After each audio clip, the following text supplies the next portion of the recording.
ప్రియులారా, మీరు దేవునితో నడుస్తున్నారా? దేవునితో నడవటం అంటే ఏంటండి చెబుతా మీకు.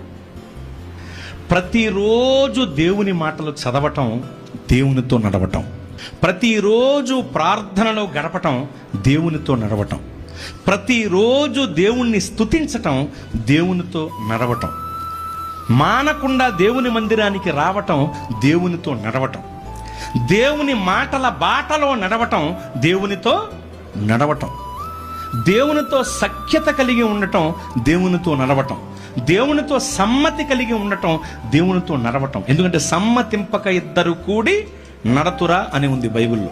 కనుక దేవునితో సమ్మతి కలిగి ఉండాలి, అసమ్మతి కాదు, సమ్మతి కలిగి ఉండాలి. అది దేవునితో నడవటం.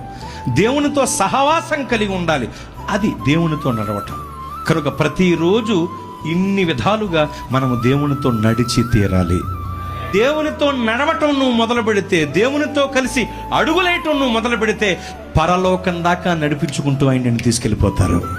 ఒకవేళ నడవలేక అలిసిపోతే నిన్ను ఎత్తుకుని మరి ఆయన కొనిపోతారు. స్తోత్రం. దేవునితో నడుస్తున్నావా?